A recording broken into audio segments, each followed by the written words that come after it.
bringing you the news and information you need from the people making a difference. This is Comcast Newsmakers.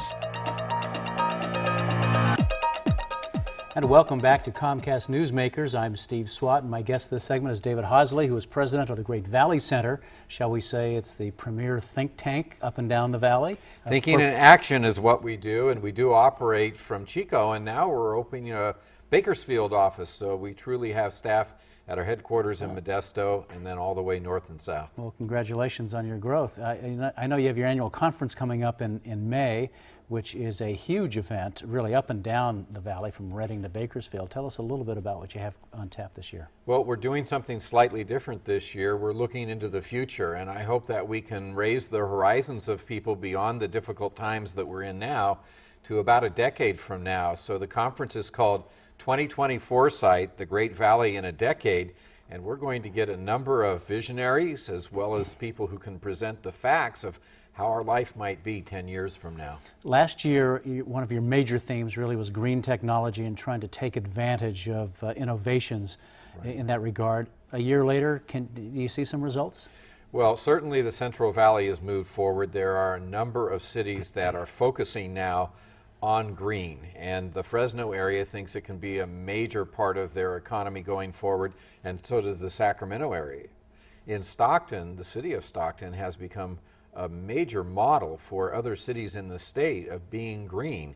And when a city can do that in these challenging times and then reach out to the people who live there and help them be more energy efficient, it's really a positive thing.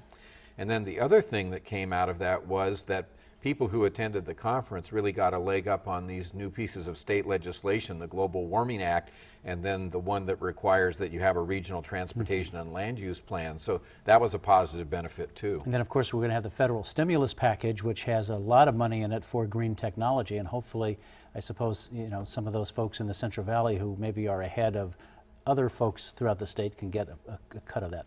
And with the stimulus package has come a very interesting result. You are seeing regions cooperate on setting their priorities for their construction projects, for their transportation efforts, like we've never had before. And so the opportunity to have the federal dollars and also resources from the state of California is causing people on a regional level to really come together and set those priorities of what our top projects ought to be.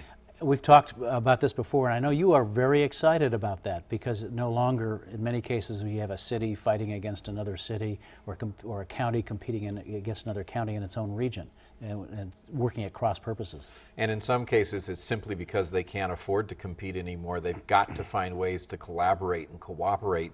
And we're seeing this on everything from treating wastewater to coming together to develop plans for the entire county, and in some cases the entire San Joaquin Valley or the North State or the whole capital region. And I think it's tremendous. I'm sorry that the result of the economic downturn is so bad on a daily basis for almost all of us.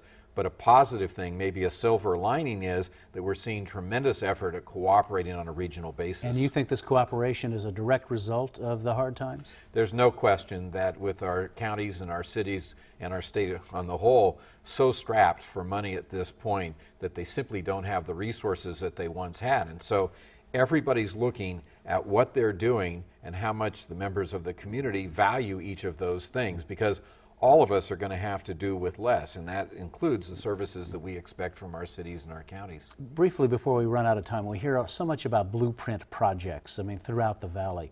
It goes over the heads of a lot of people. Explain briefly, why is that so important? Well, these blueprints are taking a look at what kind of transportation infrastructure that we need for the future. And when you're talking about transportation, you have to talk about where we're going to build, because we're going to double in population over the next 40 years in the Central Valley. What these are, either by a city basis, a county basis, or in the case of an entire region like the Sacramento area or the San Joaquin Valley, they're planning together for that time in the future. Well, that's great. Well, David Hosley, thanks for coming by and talking about the Great Valley Center and all the work that's going on. Best of luck with the upcoming conference. Thank you for having me on Comcast. And thanks to our viewers for watching Comcast Newsmakers. We'll see you next time.